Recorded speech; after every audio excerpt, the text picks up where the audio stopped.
حامدًا و مصلیًا خواتین و حضرات، السلام علیکم ورحمۃ اللہ وبرکاتہ۔ جیسا کہ آپ جانتے ہیں کہ مثنوی شریف کا درس جاری ہے اور اس میں خرگوش اور اس کے ساتھ دیگر جنگل کے جانور اور شیر کا ایک خاص پیرائے میں ذکر کیا جا رہا ہے۔ یہاں پر مولانا روم صاحب خرگوش کی عقل مندی، اس کی فضیلت اور اس سے حاصل ہونے والے نفعوں کا ذکر کرنا چاہتے ہیں۔ فرماتے ہیں ذکر دانش خرگوش و بیان فضیلت و منافع دانش، رو تو روبا بازی خرگوش بیں، مکر و شیر اندازی خرگوش بیں۔ فرمایا چل خرگوش کی اس چالاکی کو ذرا سمجھنے کی کوشش کر، کیونکہ خرگوش کا مکر ایسا تھا جس نے شیر کو بھی بچھاڑ دیا۔ خاتم ملک سلیماں است علم، جملہ عالم صورت و جاں است علم۔ حضرت سلیمان علیہ السلام اور آپ کی انگوٹھی یہ ملک کی اور اس ریاست کی بادشاہت کی علامت تھی، اور تمام دنیا صورت اور معنی کے اعتبار سے اس علم کی جان ہے۔ گویا رومی کہتے ہیں کہ یہ حضرت سلیمان علیہ السلام کے علم کی وہ حقانیت تھی جس کے نتیجے میں پوری سلطنت اور مملکت اللہ تعالیٰ نے انہیں عطا کر رکھی تھی۔ آدمی را زی ہنر بے چارہ گشت، خلق دریا ہاؤ خلق کوہ و دشت۔ اسی ہنر کی وجہ سے انسان کی فرما برداری میں سب آ گئے، کیا پہاڑ، کیا جنگل اور کیا دریا۔ اس تمام، چاہے جنگل تھا، پہاڑ تھے، دریا تھے، اس کی ہر چیز اور ان میں رہنے والی تمام چیز انسان کے تابع فرمان ہو گئی۔ انسان نے ان سب کو کیا کر لیا؟ مسخر کر لیا۔ زو پلنگو شیر ترساں ہم چموش، زو شدہ پنہاں بدشت و کوہ وحوش۔ فرمایا شیر، تیندوا، یہ چوہے کی طرح اس خرگوش کے سامنے خوف زدہ ہیں،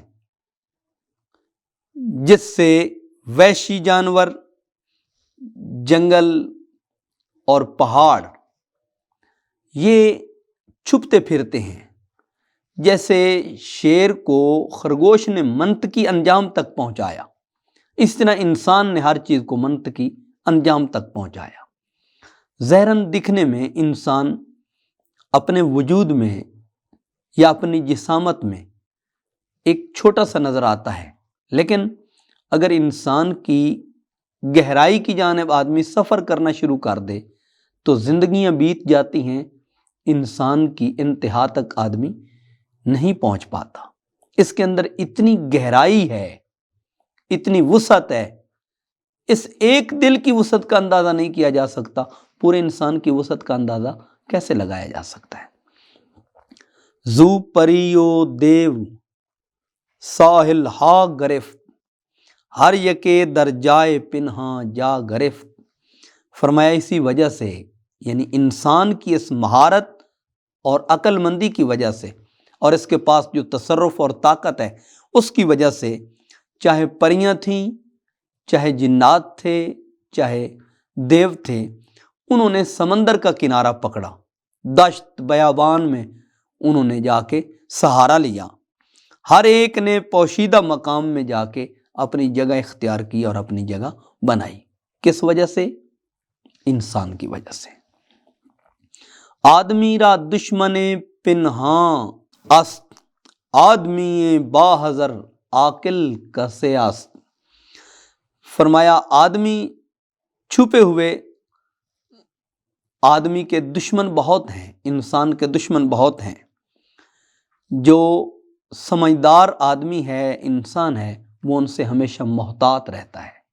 ان چھپے ہوئے دشمنوں کا آدمی کو اگر کما حق کو اندازہ ہو جائے تو وہ ان سے محتاط رہتا ہے، اور دنیا میں درویش فقیر جو ہے وہ ان دشمنوں سے ہمیشہ محتاط رہتا ہے۔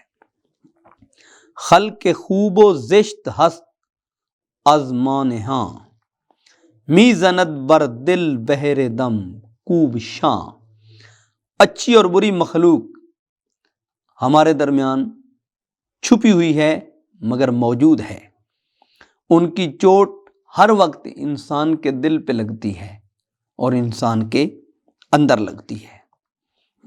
بہر غسل ارد روی در جوئے باز، بر تو آسیب زند در آب خار۔ فرمایا اگر تو نہر میں غسل کے لیے جائے گا تو پھر اس کانٹے سے محتاط رہنا جو نہر میں پڑا ہو اور ممکن ہے تیرے پاؤں میں جا چپے۔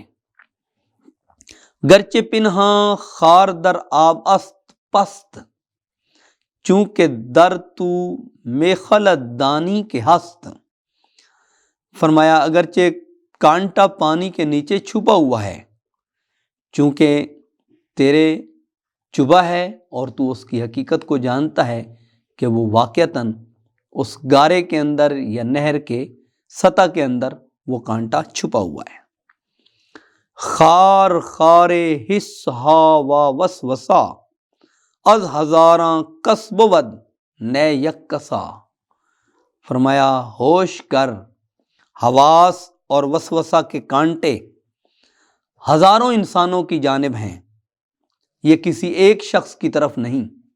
ہر انسان کے ساتھ نفس بھی ہے، شیطان بھی ہے، دنیا کی ناجائز محبت بھی ہے، جس کی وجہ سے حسد کا کانٹا، حرص کا کانٹا، طمع کا کانٹا، لالچ کا کانٹا، وسوسے کا کانٹا، اور یہ تمام کانٹے کسی نہ کسی سبب آ کر انسان کے دل پہ وار کرتے ہیں۔ انسان اگر ان سے بچنا چاہتا ہے تو پھر آدمی محتاط ہو جائے تاکہ ان کانٹوں سے اپنے آپ کو محفوظ کر سکے۔